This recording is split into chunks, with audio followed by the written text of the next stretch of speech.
Gimana bahasa ini? Alhamdulillah, amazing, together, together, hore, hore, yeah. Allah Akbar, Allah Akbar, Allah Akbar, and you?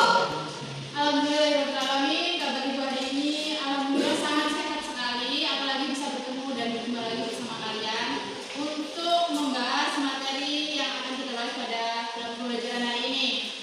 Sebelum mulai pembelajaran, hari ini ada yang nggak berangkat. Kita berangkat semua.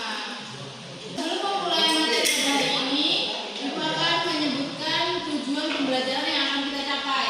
Didik mampu menjelaskan mengenai definisi teks hikayat dan karakteristik teks hikayat, serta mengidentifikasi perbedaan unsur intrinsik dan ekstrinsik dalam teks hikayat dan cerpen, serta mengklasifikasi kaidah kebahasaan pada hikayat dan mempresentasikan hasil diskusi kelompok. Ibu mau nanya nih sama kalian, mengapa sih kita perlu belajar mengenai hikayat? Silakan. Kita itu perlu mempelajari teks hikayat karena teks hikayat itu penting. Karena dia memiliki beberapa alasan. Yang pertama yaitu pembelajaran moral, dan yang kedua untuk pemahaman budaya hiburan dan inspirasi serta kemampuan berbahasa. Jawaban yang sangat tepat sekali dari Fani.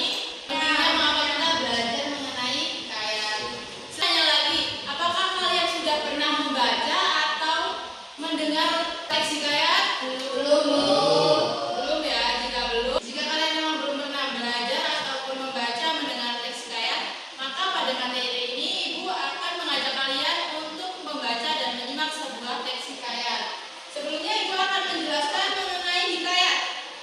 Hikayat merupakan prosa lama berbahasa Melayu yang berisi kisah tentang ketakjuban, keajaiban, kehebatan seorang tokoh, serta keanehan dan mukjizat yang dialami tokoh utama.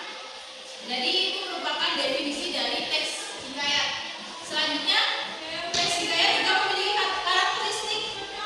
Karakteristik teks hikayat yaitu yang pertama bersifat rekaan atau imajinatif, yang kedua mengandung kemustahilan, yang ketiga bersifat anonim, yang keempat istana sentris, dan yang kelima bersifat statis. Satu lagi ibu akan membahas mengenai kaidah kebahasaan teks hikayat, yaitu yang pertama menggunakan kata arkais, yang kedua menggunakan konjungsi urutan waktu, dan yang ketiga bersifat statis. Nah, untuk lebih dalam lagi mempelajari mengenai materi hikayat, silakan kalian buka halaman 100 dan membaca teks hikayat yang ada di materi pokok kalian masing-masing. Silakan ibu beri waktu selama 10 menit dimulai dari sekarang. Tugas untuk mengerjakan beberapa soal dan dikerjakan secara berkelompok ya. Silakan dibuat kelompoknya. Karena udah berbentuk kelompok, silakan kalian bekerja sama dengan kelompok kalian masing-masing mengerjakan soal tes latihan yang ada di materi pokok, dan nanti pada akhir pembelajaran ibu minta kalian untuk mempresentasikan hasil belajar dan diskusi kalian ya. Presentasikan hasil kerja kelompok kalian dimulai dari kelompok 1, silakan. Jadi kami di sini akan mempresentasikan hasil diskusi kami dari teks hikayat, yaitu hikayat Putri Hijau.